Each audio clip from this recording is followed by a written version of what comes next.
Hi everybody, it's Az here from Heel vs Babyface. Before I start the video, technically I've already started it. Oh!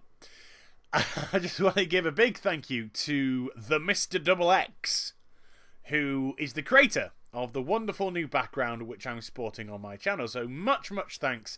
It looks absolutely fantastic. Let me know in the comments what you think. I think it looks cool.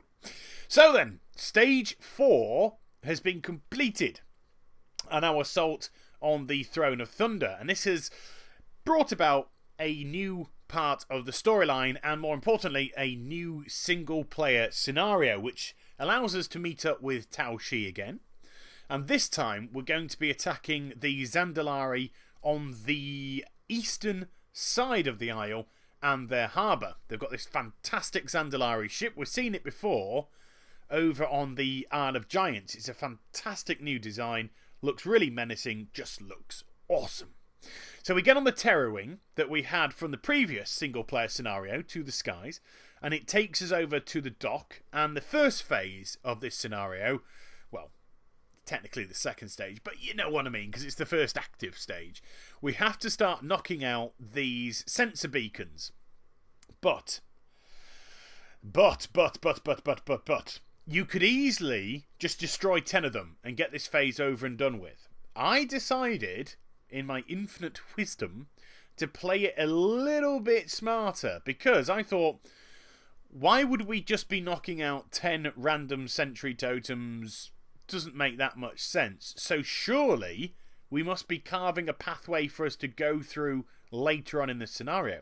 So what I did is I attempted to destroy 10 of the sentries that would allow me a pathway through, because I know there's a door at the top. I've been here many times throughout the PTR for patch 5.2, and with that one gone, I now have a nice little pathway through. Am I going to be right?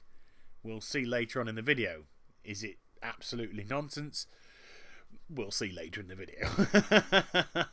So that's all done and dusted. 10 of the totems have been dispatched, and we're now going to land on the... Now then, is this the bow or the stern of the ship? I don't know anything nautical, really. Is it the back? Anyway, somebody will tell me, I'm sure. And if you're a rogue and a kitty, this will all be very familiar to you, being stealth. If you're not a rogue or a kitty, then this phase might just be what I'd like to describe as that.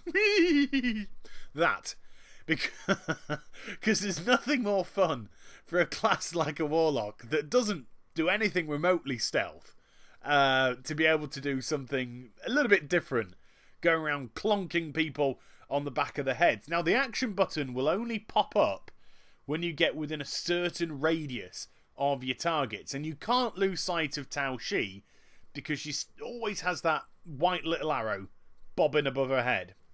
Now, if for some reason you get caught short and you get pulled out of stealth and all these elite guards start ganking you, Tao Shi will throw down some purple smoke on the floor. If you make your way back into the purple smoke, you'll re-stealth, and they'll all kind of vanish and totally forget that there was somebody on the ship. A little bit daft, but it works. And once you've got yourself a nice little clear pathway through, then Tao Shi will start to drop some traps by those armaments, because we have to destroy 4 of those as well. When you've got 2 people together, clonk clonk, you do a nice combined little attack. You take one out, Tao Shi takes the other one out. So this is all jolly good fun, and the best part of it is it's a little bit like the Softfoot quest. Lao Softfoot, I believe it was, back in Vale of Eternal Blossoms, do beg your pardon, when we're doing the pre-quests for the Golden Lotus. It's a nice little stealth part which doesn't outstay its welcome. It's short and sweet, and you're not thinking, right, I've been doing this for a bit too long, and you're not thinking, oh, that was a bit too short. It's that Goldilocks effect. It feels just right. Not too hot, not too cold, just right. And now we've got to take out the captain, and scattered around the underquarters are lots of sleeping trolls, which I imagine we're trying hard not to wake. And I thought, is there going to be a way to clonk the captain without waking him? But as soon as you get remotely near, no, he just automatically wakes up, and this is going to have to turn into a regular piece of combat.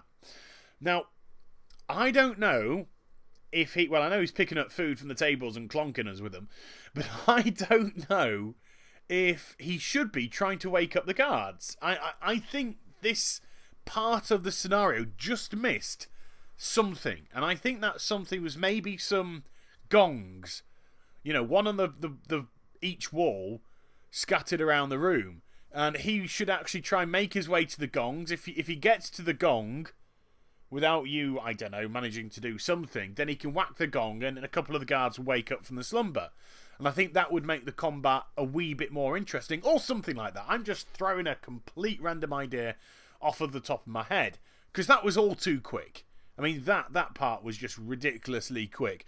So something that would bring the guards into the fight as well, just that a little bit more element of danger would have been appreciated. And now, the moment of truth, because we are actually getting off the ship now and need to make our way, guess what? Yes, through those sensory totems.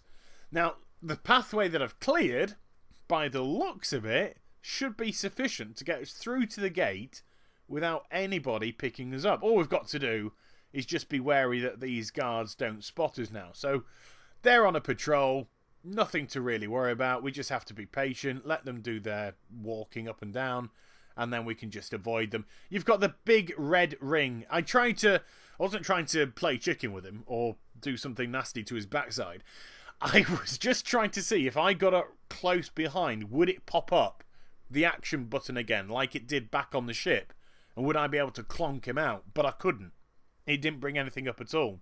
But as I was going to say, the red ring that surrounds you, that is your safe zone. If anything encroaches into that zone, there's a possibility that they can pull you out of stealth. So just be careful. Now, there may be some little secrets hidden around this place. There may not. I don't know. Maybe I should have just gone around exploring the instance, abandoned the quest, come back, redone it again. Little things like that to see if I can spot many achievements or something of that ilk. But I just decided, for the purposes of a story anyway, to batter on through to stage 6. Because my pathway was just beautifully clear thanks to my gubbins at the beginning. So, I'll try not to break my arm patting myself on the back. Now, this boss fight I was relatively happy with, because one thing I do think there is a significant lack of in scenarios full stop is any element of danger, any element that you're actually in trouble. But when I got that cast on me, and I've got this massive Mogu with a huge axe, that's not a euphemism, that is just fact, and suddenly it's telling me to run away because that axe is fully charged, then yeah, suddenly I feel a wee bit of threat. And here, this was really cool. Brings up some chains, routes me to the spot, is definitely going to build something up attack-wise. You attack the chains, break out, and then he'll do like a smash, which thankfully I was out of the range of.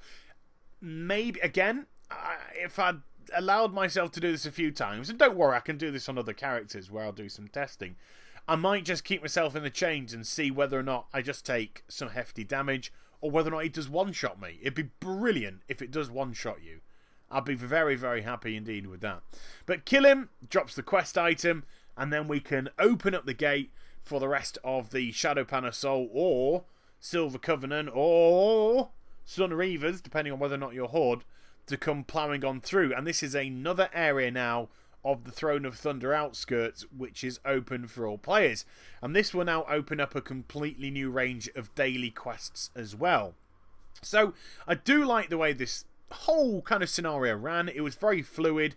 Taoshi's pretty cool. She gives me some very glowing reports as we end this, as Verisa decides to have a bit of a chinwag with her. And I hope you enjoyed this video. Please do like, comment and subscribe to my channel. Follow me on Twitter and like my Facebook. I'm going to pop into that portal in a minute and hand in this quest. But I will be back maybe later on tonight with another little quest. You take care, everybody. Bye bye.